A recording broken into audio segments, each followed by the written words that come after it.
Chinese ships once again harassed a Philippine vessel that was merely on a resupply mission for fisherfolk in Escoda Shoal.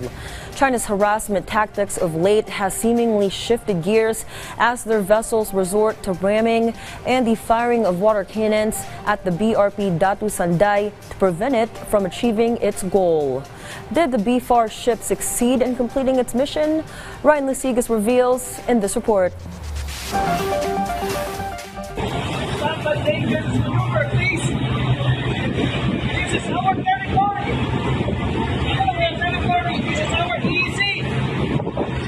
Chased, closely followed, rammed, and then hit with water cannon.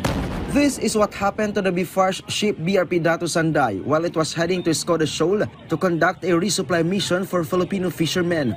Tons of crude oil, rice, medicine, and grocery packs were on its way to these fishermen, but ultimately did not reach them. At around 10 a.m. yesterday, the Chinese ship began chasing the Philippine ship. At a distance of 10 nautical miles from Escoda Shoal, the BRP Datu Sanday encountered Chinese ships. The BRP Datu Sanday was repeatedly boxed in by Chinese Coast Guard vessels with bow numbers 21555 and 21551 to prevent it from reaching its destination. The same ships that rammed the PCG ship BRP Bagakay and Cape Inganyo, causing a large hole. Until the Chinese Coast Guard deliberately rammed the Philippine ship. BRP Datu Sanday was hit 5 times. What are you doing? Stop it! The Chinese vessels also fired water cannons. 21555 at 21551. Pati yung 3104. Lahat sila lahat. Tinitira yung communication equipment namin.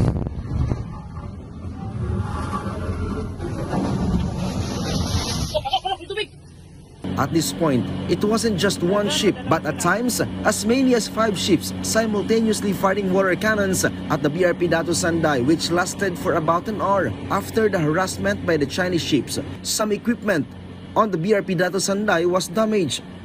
This includes the ship's internet connection, automatic identification system or AIS, and more.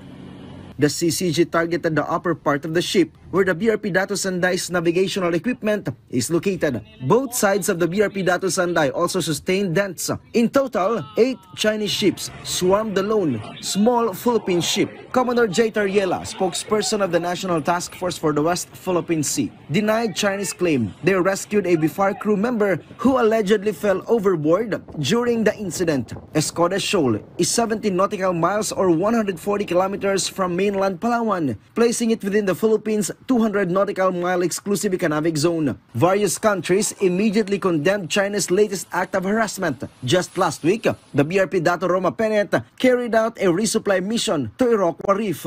There was no CCG in the area, but their warship was monitoring every movement of the BFAR ship. The People's Liberation Army Navy did not conduct dangerous maneuvers, but the Philippine ship was repeatedly warned, implying such threat.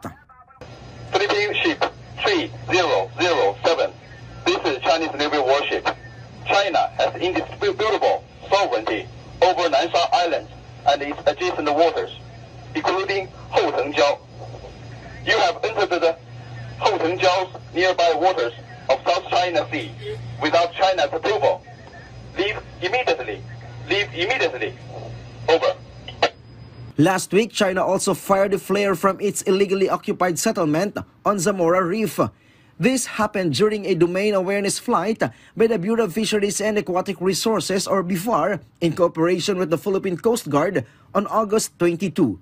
During the routine patrol, a flare was seen being fired from Zamora Reef within the territorial sea from Pag-asa Island, part of the Kalayaan Island Group. Meanwhile, during a separate MDA flight on August 19, a Philippine plane experienced dangerous maneuvers from a Chinese planned fighter jet. The Chinese fighter jet also fired flares multiple times. The NTF-WPS again called on China to stop actions that endanger Philippine ships and aircraft. The government assured it will continue to assert the country's rights to strengthen maritime domain awareness in its sovereign territory, exclusive economic zone, and national airspace as stipulated by the international law. Ryan Lisigas from the National TV Network for a new and better Philippines, West Philippine Sea.